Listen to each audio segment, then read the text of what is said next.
What's up, everybody? Welcome back into another episode of The Lawyer. You know, it's Peter Tragos here, and Darrell Brooks is back in court, and he might be representing himself. And we're talking about the Waukesha Christmas parade case, and it's another first for him, as this is an appeal. It's a different ball game.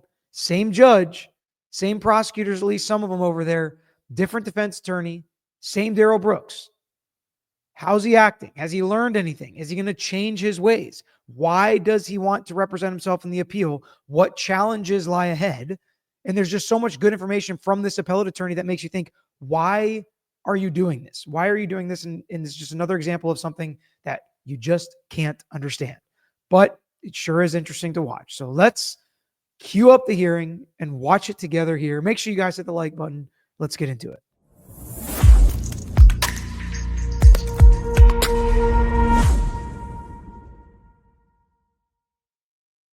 There are so many weird things that happen in this hearing that it's hard to even queue up some of them because I don't understand some of them. I don't understand how we got here with some of them. But the part of the hearing that we skipped is Judge Darrell talking to the defense attorney who's in the bigger square kind of in the middle right here. And he is extremely experienced, seems like an extremely nice guy, has nothing bad to say about Darrell Brooks. And it just leads you to think, why is this happening? Judge Darrell is also like, why is Mr. Brooks firing you, or why are you withdrawing?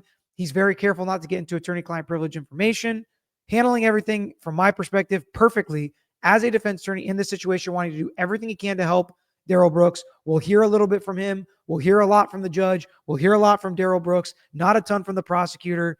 But I honestly, this is one of those videos that I can't wait to read your comments as we watch this together. As your appellate counsel. Yes. And just as a reminder, even though I tried my best to talk to you at my cameras, when I want to watch you for your response, I look slightly down and to the right, or even to one of the other monitors that I can look at. So I just want you to be aware that when I do that, I'm actually paying attention to you. Any questions about that, sir? No. All right.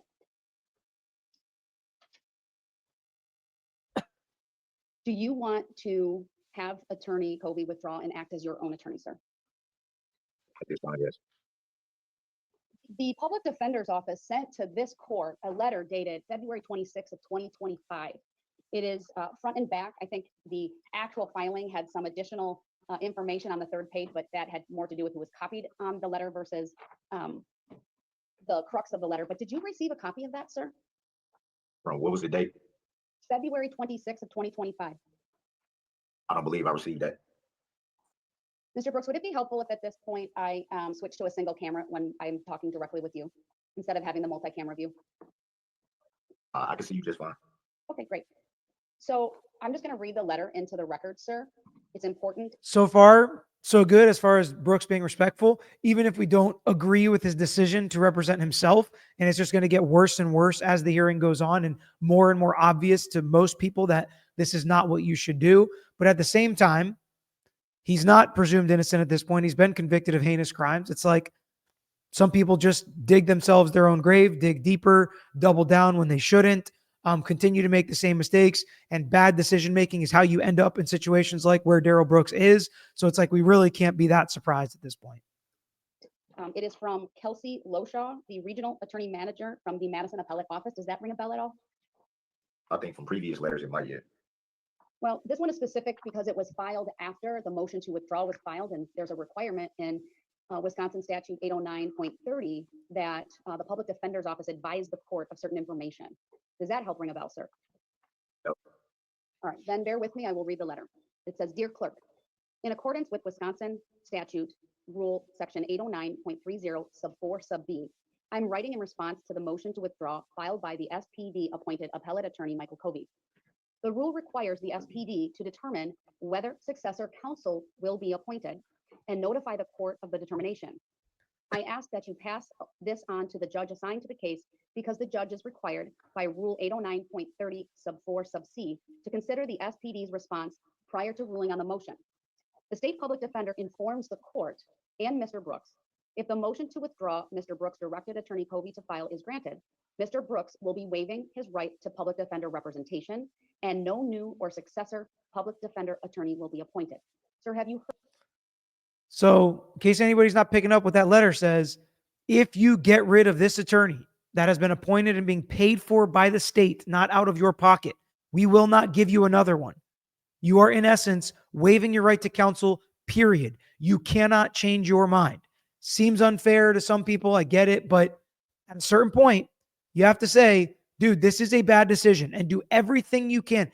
Sometimes these situations remind me of, parenting, where I'm like, do not do this. I'm going to let you make the decision. I don't think you should do this. Obviously not something dangerous, but they have to learn sometimes the right way to do things, the wrong way to do things, what to sign up for, what not to sign up for. And your kid and you're like, this isn't the right thing, but you got to learn on your own. And that's what it seems like is happening here with this letter. And a lot of the advice Darrell Brooks is going to get. This is a mistake. Do not do this. Any guesses as to what he ends up doing? I'll let you put that in the comments. But Darrell Brooks is one of the OGs of representing yourself and showing us you have a fool for your client, that is in fact true. We've seen Sarah Boone, Lori Vallow, a lot of other people representing themselves too. Tellis, Ronnie, lots of people representing themselves. It has never gone well. I don't expect this to be any different, but this is just an additional layer of, why are you doing this? And if you do, you better be sure, because you will not get another chance at it. And we know he went through some of this before, and it seemed like he was going to be able to get the lawyer back if he wanted to. They kind of warned him. Now they're saying it's one and done. This lawyer has already done a lot of work. He's already been paid by the state. He has gone above and beyond. He's continuing to help Darrell Brooks, even though he doesn't have to. He's continuing to spend money because he's a private defense attorney that gets court-appointed cases. So he's using his office and resources to do things to help Darrell Brooks and do everything he can to help him. And basically, Darrell Brooks is kicking a gift horse in the mouth. Not being disrespectful, not being rude at this point, but it makes no sense why you would not want this attorney's help. Heard what I just read to you. Yes.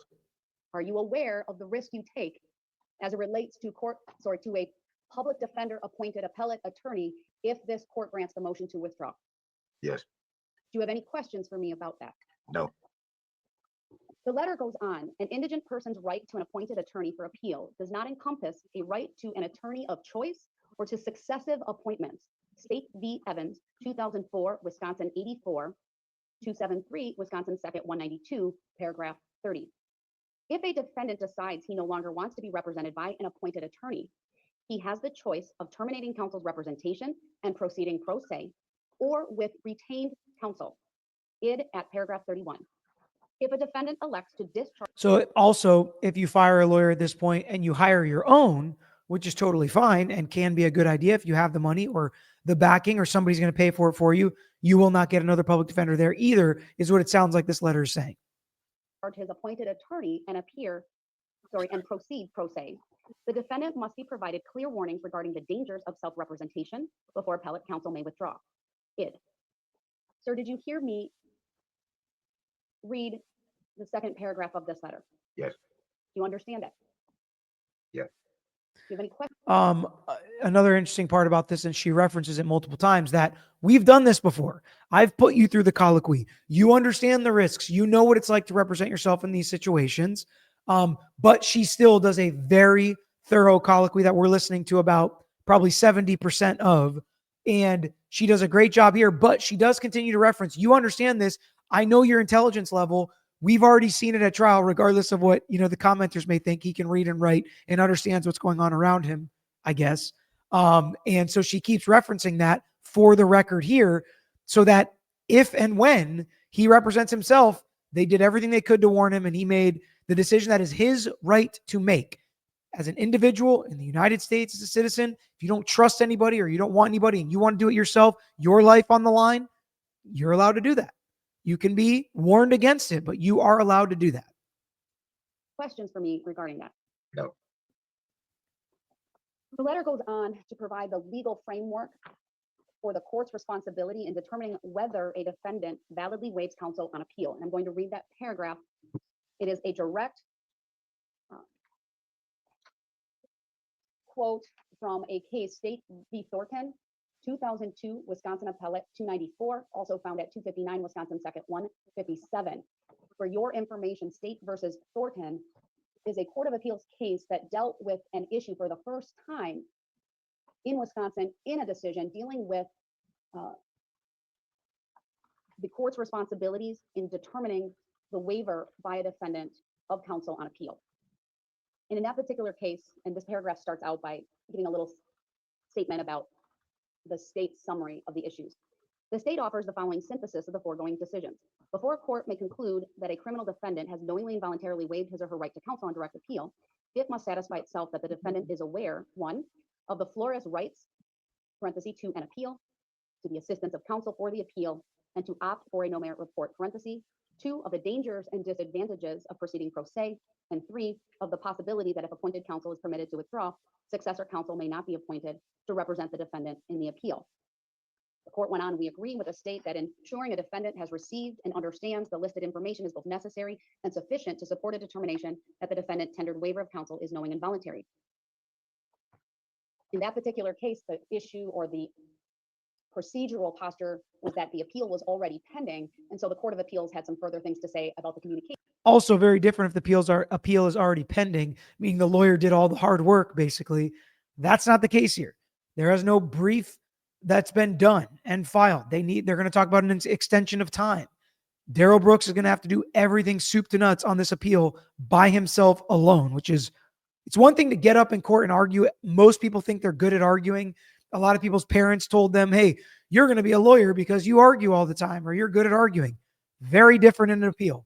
Research some specific issues, writing, putting them forth with these requirements, word requirements, page requirements. This lawyer mentioned earlier, I think, that they're usually a little more lax with pro se defendants on some of the procedural requirements, but not everything. Appeals court is very different from the trial court. With the defendant being written. That's not applicable here. I'm having a over Zoom face-to-face discussion with you, but this is the framework that will guide the questions that I ask. Do you understand that, sir?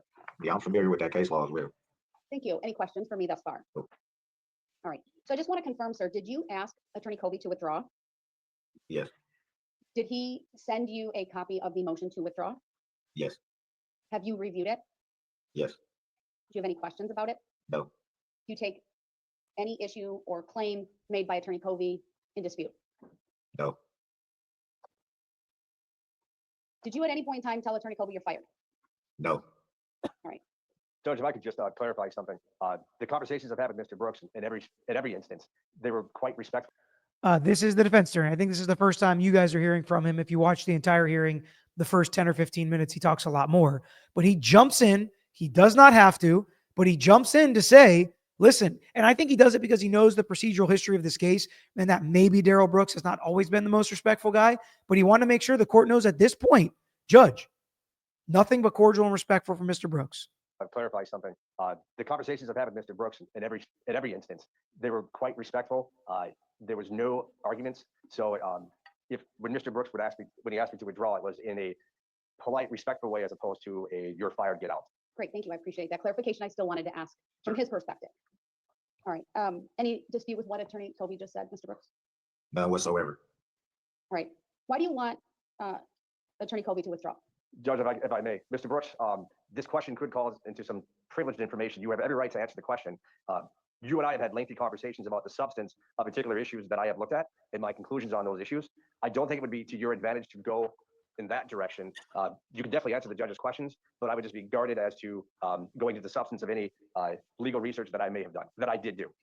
Thank you, Judge. You're welcome. I appreciate A true lawyer, right? Even when he's getting fired, he's advising his client, who is still his client at this point until he's allowed to withdraw, of his rights to protect himself. Be careful what you say. You have an attorney-client privilege you do not have to waive.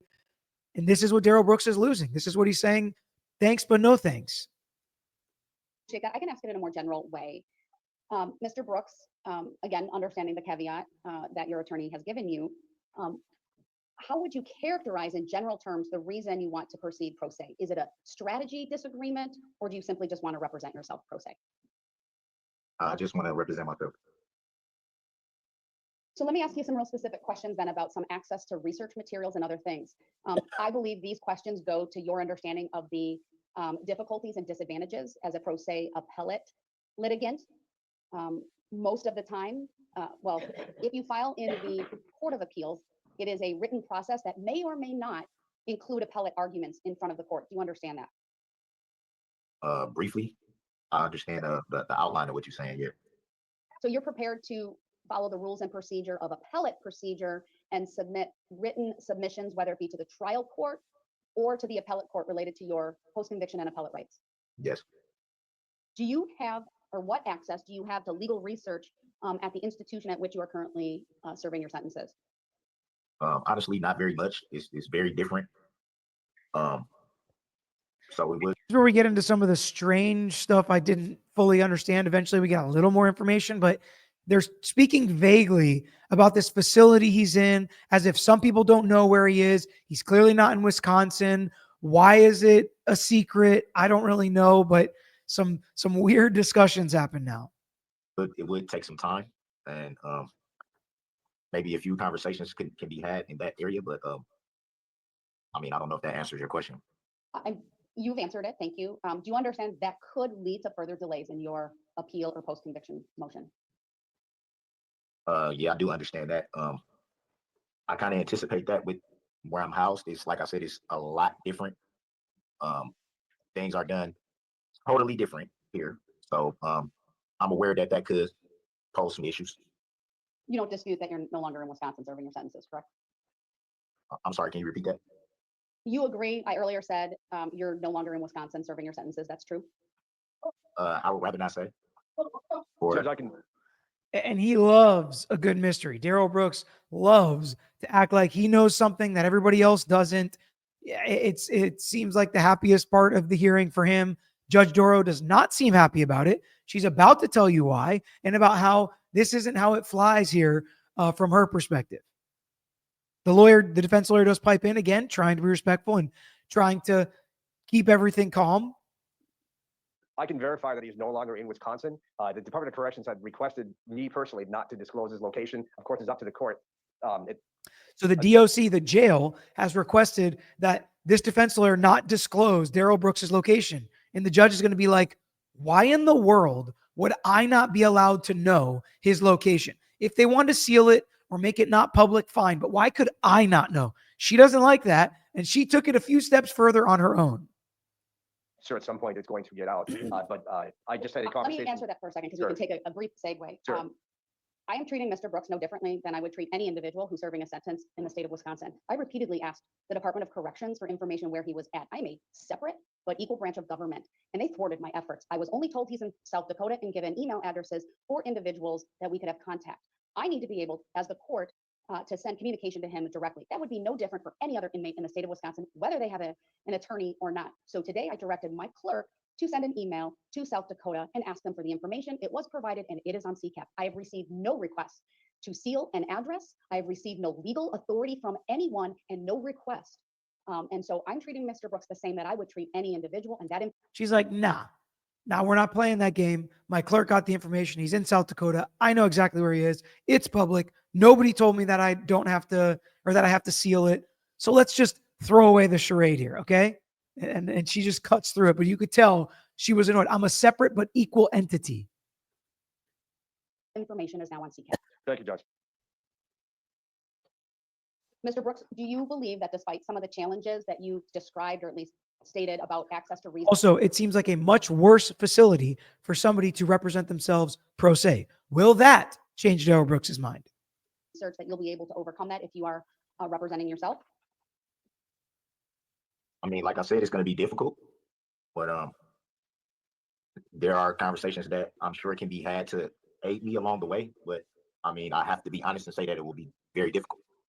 But do you understand that's the risk you willingly take if you want to be your own attorney and proceed pro se? It's a risk. It's a risk regardless whether I was in Wisconsin or not. It's just going to be, the question was based on where I'm currently housed, which is more difficult than if I was still housed in Wisconsin. I understand what you're saying. I'm aware, but do you acknowledge, sir, that that is a risk that you willingly take by asking if I approve the motion to withdraw and you appear as your own, you proceed as your own attorney? You understand that? Yes. All right. And again, I'm not trying to be nitpicky here. I'm trying to make a record, and I believe it goes to the dangers and disadvantages of being a pro se appellate litigant who is serving multiple consecutive life sentences, meaning you're in custody, further complicated by the fact that you're serving those out of state and you don't apparently have the same access to resources as you would in Wisconsin. Do you disagree with anything that I just said? No. She's just literally listing off thing after thing that makes this a bad idea, makes this so much more difficult for him than it needs to be. Why would you still want to do this? I want you to be aware, sir, that you have the right to counsel on direct appeal. Do you understand that? Yes. Do you have any questions for me about that? No. As you know, Attorney Colby was appointed by the State Public Defender's Office, meaning at the government's expense, to investigate and review your appellate options. And that the Public Defender's Office, through that letter that I read to you, has advised they will not appoint successor counsel under really any circumstances. Do you understand that?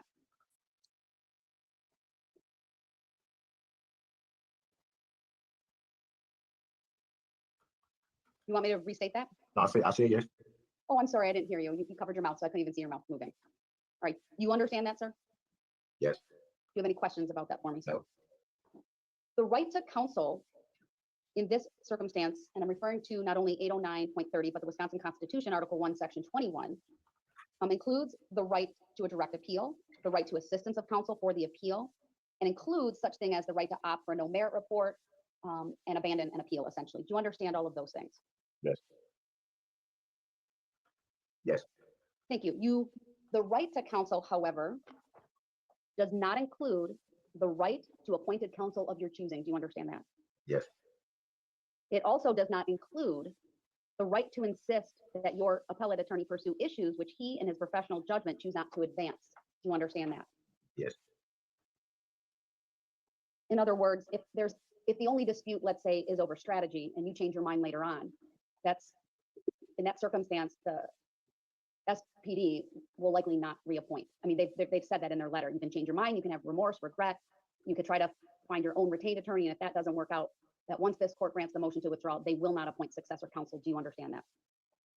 Yes. And to be clear, there was no disputes between me and Attorney Colby. So there was no strategy disputes. There was nothing of the sort. So she not only read the letter and explained it to him, she explains to him again that if you have some remorse or you're like, shoot, I should not have done this. This was a mistake. This was a horrible mistake. You cannot go back. You cannot get somebody else. And all he wants to clarify is he's getting in with the attorney who he seems like he likes. Seems like the attorney likes him. He's like, no disputes, no strategy, no disputes of any kind. Okay. That makes it even more difficult to follow why you're doing this. And by the way, this is not to put on another show. We're not going to watch weeks and weeks and weeks of Darrell Brooks getting up there and pounding the table and stacking boxes and taking off his shirt. Like, we're not going to see any of that. He's not doing this for any more fame or to get, any more, showtime in front of the camera. Like, it's over. He's going to be sitting and handwriting an appellate brief. Sir, I know from presiding over a previous hearing related to the waiver of attorney that we spent a fair amount of time going through your background. And I just want to confirm a few things with you. You can read, write, and understand the English language. Yes. You completed high school through the 11th grade and obtained an HSED. Is that also true? GED. A GED. All right, thank you. Are you currently taking any medications that would interfere with your ability to understand what is going on? Not currently, no. All right. Do you have any medical issues that would interfere with your ability to understand what's going on today? No. Are you under the influence of any alcohol or drugs today? No. It is also true that throughout the trial in this case, you represented yourself. Yes, that's true. Is there anything about this court hearing thus far that you have not understood? No. Are you asking this court to allow Attorney Colby to withdraw as your attorney of record? Yes. If you change your mind, I want to confirm once again that you are aware the Public Defender's Office will not appoint successor counsel. Yes. Are you aware that if you can't hire or retain an attorney on your own, the Public Defender's Office will not appoint successor counsel? Yes. Do you understand, sir, that you will be responsible for all aspects of your post-conviction litigation and appeal, including compliance with all court rules and procedures? Yes.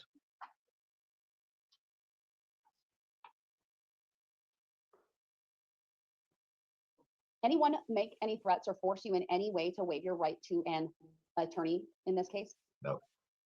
Anyone make any promises to you in exchange for your waiver of right to an attorney?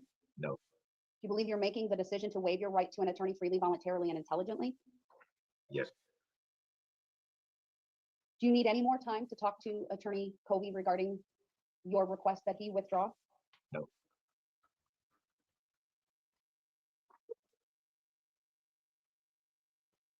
Do you further understand you may need to file motions in the Court of Appeals seeking an extension of time? Given the most recent extension goes to June 3 of 2025. Yes, I'm aware. I didn't know it was that soon, but yes, I do understand that. Judge, may I jump in for 1 second? You may. Thank you. And just for the record, we have sent Mr. Brooks copies of all of our extension motions in the Court of Appeals decisions. What I will do for Mr. Brooks is I'll send him again that my most recent extension motion that he can use as a template, and I'll include a closing letter with the instructions as to how to file that and to use a pre-appeal case number, some of the basic procedural issues that might help him understand the difference between a post-conviction motion and going straight to the Court of Appeals. Is from my experience, the Court of Appeals is pretty lenient in giving at least several extension motions to pro se defendants. At some point, they'll put some harsher deadlines on. It's a gray area, but I'm very, very confident that he'll have more time than June 3rd if he makes a proper request to have more time. It might take a couple of weeks for us just to get at those files to him. We've been working on it. Mr. Brooks, do you understand that if the court permits Attorney Covey to withdraw today, you would be responsible to file the next extension request? Yes. And you are prepared to do that? Once again, every time this lawyer speaks up, I'm like, what are you doing, dude? He's trying to help you. He's going above and beyond, doing things he doesn't even have to do. Well, once I receive the templates that Attorney Covey is going to send me, yes, I'll be ready to do that. You understand he's not required to do that. He's just offering to do that, and it would not. Darrell Brooks can't help himself. He's like, well, let me clarify. I'll do it once he sends me the template. It's like, well, he doesn't have to send you the template, and you still have to do this on your own, dude. That's the point. This lawyer is gone. His help is gone after today, unless he wants to do something out of the kindness of his heart. It's gone. So it's not templates. It's not help. It's not, I'm going to talk to him one more time. It's, you realize you got to do this on your own. And you're probably not going to be able to get this done by June 3rd. So you're probably going to need an extension. Do you know how to do that? Do you know that you have to do that? I'm not going to do it for you. Your lawyer's not going to do it for you. You have to do that because he's no longer your lawyer. I know. All right. You understand that's still something you are responsible for, whether he sends you that template or not. Yes. Is there anything else you want me to know or consider today, Mr. Brooks, as I consider the motion to withdraw? Not really. I think everything was pretty much covered. Just understanding should be there that, you know, again, this facility is a lot different. So there are different types of hurdles that I've already seen that I would have to jump over to be able to get things done. So I just want that to be stated for the record. That it's just a lot different, and there's a lot of different procedure-wise things here. So I'm still navigating that as I haven't been here that long. So I'm still learning as I go. So that's it. And you're willing to take on your own case with that difficulty and those challenges related to the institution? At this time, yes. Attorney Colby, anything you think I've overlooked here today as it relates to this motion? Judge, I'm very satisfied with the colloquy. I think just to make a record, I have just one other issue. If I may ask Mr. Brooks a quick question. Go ahead. Mr. Brooks, I know you talked about that there are some difficulties. I just want to make sure, are you still allowed to have access to your legal files? So the legal files is something that I haven't been explained. I didn't know that there was conversations about the whole flash file thing. I haven't even heard anything about that. I really don't know how somebody maybe here can explain to me how that will work. So I'm kind of like trying to figure it out myself, actually. Attorney Colby, it's my understanding. Doesn't sound good. Doesn't sound like a good environment to research and draft an appeal. Based on what you've said, I mean, you believe the institution will accept the external hard drives, obviously any paper that you send through regular mail, just not banker boxes or large boxes full of materials. Yes. So if I were to send them a 40-page packet of materials with appellate rules of procedure and extension notes and templates, I think any facility would allow that to be processed through, so long as I don't have clips or staples. As for, but they balked. My initial email, I don't have this memorized. I don't want to make a false statement, but my initial recollection when I first contacted that prison facility was to say that we were going to send them the files. I was told they would accept the file, but then when I stated, or when staff stated that it would be 5 bankers boxes, they put the brakes on that. And then there was some correspondence between their legal staff and my legal staff as to the best way to do this. We'll likely be buying some terabyte hard drives to put the materials on that to send to him. I don't know how much access you'll have to the library. I know in Wisconsin, you can go in almost every prison facility, unless you're in some kind of segregated status for a fight, for example, with another inmate, that you can make reservations to go to a computer library to review your legal documents. I also know that the time is quite heavily rationed. He's not going to have 8 hours at a time to look at these documents. So that will be a challenge for him. I was just going to say that too. There's no law library, which I've never seen a jail or prison without a law library. So I don't know how that's going to work. Do you have So I have an idea. This is how this can work for you, Darrell. Keep your lawyer. Guess who has research tools? Guess who knows how to do all this? Your lawyer. And guess what else? Just because you have a lawyer doesn't mean you can't do research and handwrite your own ideas for the appeal and give them to him and discuss them with him. You can still do all this work on your own, but you don't have any of the problems or shortcomings that you know are going to happen in the facility that you're at. access to anything through a computer or online to access research material? I have access to look at, I believe it's Westlaw, and those are tablet based. But even that is challenging. I use a tablet-based Lexis. It's a similar platform. It can be cumbersome unless you know how to switch to the natural language search engine and how to limit the jurisdictions and what you're looking at. But I think it's similar to what you had when you were in Waukesha, is that not? No, Waukesha had Nexus Lexus, or however you say it, Lexus Nexus, or Oh, they're very similar. If you figured out Lexus, you can figure out Westlaw. In my home. He doesn't even understand the fact that LexisNexis and Westlaw are basically the same thing. They're both databases you can do legal research on, just different companies. And this is somebody who's going to now have to do all the research for his own appeal. Humble opinion. Judge, if I may add one thing. Go ahead. Mr. Brooks, I know that without going into the substance, I recall about a 2-hour meeting when we went over a large amount of case law together. What I'm happy to do is I can send you those copies of those cases that we discussed. I appreciate that. Thank you. Thank you. Thank you. District Attorney Basie, is there anything the state wants me to consider or any additional information from the state today? All right, then, as I indicated earlier, and I'll just go through some of the law that pertains to this issue in making my decision. A person convicted in Wisconsin of committing a crime has a constitutionally guaranteed right to appeal his or her conviction to the appellate courts. That's directly from the Wisconsin Constitution, Article 1, Section 21, and case law State versus Perry, 136, Wisconsin, 2nd 92, a 1987 case. The right to an appeal includes the right that the appeal be a meaningful one. An indigent defendant is constitutionally entitled to the appointment of counsel at public expense for the purpose of prosecuting his or her one and only appeal as of right from a criminal conviction. And I'm citing to or from State versus Thornton, and that again is 2002 Wisconsin Appellate 294. And that court was citing to the U.S. Supreme Court in Douglas versus California, 372 U.S. 353 from 1963. There's no dispute here today that Mr. Brooks is indigent.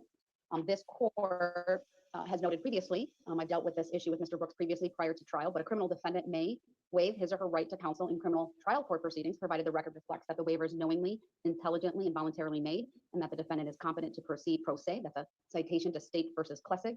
Appellate or post-conviction counsel appointed by the state public defender may move to withdraw from representation of a client, and in determining the motion, the court shall consider whether the defendant waives the right to counsel, and that's Wisconsin Statute Rule 809.30 sub 4 sub C. As I indicated earlier, at the writing of Thornton, no Wisconsin appellate opinions address the requirements for effecting a valid waiver of appellate counsel. Thornton relied heavily on Oman versus McCoutry, which was, although a Wisconsin case at that point in time, it was before the 7th Circuit Court of Appeals. The citation for that is 130 F 3rd 809 from 1997. I did review that case. This is her just laying the record. Here's what the law says. Once again, are you sure you want to do this? This is basically what she's doing is, this is why I'm allowing you to do this. That's what's happening right now. As well. And from that case, the Thornton court stated and found that Before a court may conclude that a criminal defendant has knowingly and voluntarily waived his or her right to counsel on direct appeal, it must satisfy itself that the defendant is aware, one, of the florist rights, which I talked about, that's the right to an appeal, to the assistance of counsel for the appeal, and to opt for a no merit report that was briefly mentioned previously. Two, the dangers and disadvantages of proceeding pro se, which this court has, I think, exhaustively gone through with Mr. Brooks. And three, of the possibility that if appointed counsel is permitted to withdraw, successor counsel may not be appointed to represent the defendant in the appeal. We know from the letter from the State Public Defender's Office, they will not appoint successor counsel, and that's a citation to document 690, filed February 26th of 2025. This court is satisfied that Mr. Brooks is freely, voluntarily, and intelligently waiving his right to appellate counsel. He confirmed many of the same requirements, if you will, that I went through with him at the time of his waiver back on September 28th of 2022. I just I'm not going to read the entire excerpt into the record, but I am looking at the transcript, which is document 580 from that hearing, pages 75 through like 77. The court makes some findings that I believe are confirmed here today, and that's, he said today he had a GED that may have been referenced as an HSED. I think they're very similar. Nonetheless, Mr. Brooks has a high school equivalency diploma or a general education diploma. He's been able to communicate very clearly with not only counsel, but with the court. He's done that efficiently and effectively. He did not have questions for the court today. Frankly, this procedure went much more smoothly than the procedure and the questioning and answers back in. Ain't that the truth? So when I said off the top, has he learned something? I wasn't being facetious. Still making mistakes, but at least not being a jerk. And at least not being just like a total douche throughout the process. He was respectful. He waited his turn. He didn't interrupt. He was complimentary of the lawyer. He was respectful to the judge. The judge was respectful to him. This was about as smooth and easy as a Darrell Brooks hearing has ever gone from my perspective, where he has actually spoken out and hasn't been, chained to a chair with a mask on his face, basically looked like he's medicated or something. Like this, he is with it. He is talking. He sounds like he's of as sound of mind as he can be. And this actually went pretty well. And I agree with what the judge said. I was surprised watching this. I was expecting something different. September of 2022. And so I'm just going to rely and incorporate here and by reference many of the findings or all of the findings I made back then, because nothing has been presented to this court that would dissuade it otherwise, that he's intelligent. He understands the dangers and disadvantages of proceeding on his own. He's made the request. He now knows the SPD's position. He indicated it doesn't change his mind. We've discussed many of the disadvantages and potential pitfalls of proceeding on his own. He's in an out-of-state facility. He does not have the same access as he does in Wisconsin. We have some wonderful offers by Attorney Covey to send him additional information. He's aware he needs to file for an extension because the current deadline in the Court of Appeals is June 3 of 2025. So I have met, and through the colloquy here today, the requirements of the Thornton case, and I'm satisfied that he's doing so again freely, voluntarily, and intelligently, and with an understanding of really the dangers and disadvantages and of his rights to appeal and to appellate counsel. And for all of those reasons, the court will grant Attorney Covey's motion to withdraw. And from here on forward, the court will consider Mr. Brooks a pro se litigant. We will be able to communicate directly with him. I would like an order. I don't recall if you sent a proposed order in, but if you would do that, Attorney Covey, I will certainly review that, sign it, and then we will send that on to Mr. Brooks. I'll get that done before the end of the day. Thank you. Mr. Brooks, anything else from you today? Attorney Covey? Judge, I will make a request. Generally, once I'm allowed to withdraw, I'm cut off from the e-filing. I would request that I have the opportunity to send Mr. Brooks all of these materials. Then I can file a letter with the court saying that we have done so, make a record of that, and then at that point, perhaps I can be cut off from the e-file if the court so desires. If there is some kind of issue where the prison won't accept anything, for example, then we would be able to address that. I just want to make sure that he gets his materials before I truly end my representation on this case. You're asking that I delay the approval until you've been able to pull everything off from the court file that you currently have access through as an e-filer. I guess so. You can sign the order at any time. I don't, and oftentimes I'm kept on the e-filing system even after I've been withdrawn. It's just kind of a quirk of the e-filing system. So we can sign the order at any single time, but I would, as a friend or as a courtesy to the court, I could still draft an update letter letting the court know that these materials got sent out. I'm not trying to complicate it. That's okay. My clerk is advising me that we can delay removing you even though I signed the order of discharge. Thank you, Judge. Any objection from the state? No, Your Honor. All right. Anything else from the state today? No, Your Honor. All right. Thank you, everyone. That does. Well, even on the way out, this lawyer wants to be like, I want to be a friend of the court and of Darrell Brooks. So if I could just stay on it for a little bit longer so I can get him everything and let you know that I sent him everything. So we're still all on the same page. it was a good video for this guy, at least on his way out. Doesn't look good for Darrell Brooks, but at least he's hopefully becoming more respectful and maybe understanding the process more. But let me know what you guys think. Darrell Brooks is representing himself yet again, and here we are to watch. So till next time, that's all we got. I'm out of here. Thanks for watching another episode of The Lawyer You Know. If you enjoyed the episode, please hit the thumbs up and share with your friends who may be interested here on YouTube. And don't forget to subscribe. You can also follow us on Instagram, Twitter, Facebook, and TikTok. And don't forget to check out the Lawyer You Know podcast with new seasons dropping every quarter. If you have a case you want to talk to us about, if it's a personal injury case, wrongful death, catastrophic injury, car accident, or slip and fall case, please email us at lawyeryouknow@gmail.com. And of course, all these links I just mentioned are included in the description below on this episode and every episode. So until next time, this is Peter Tragos, the Lawyer You Know.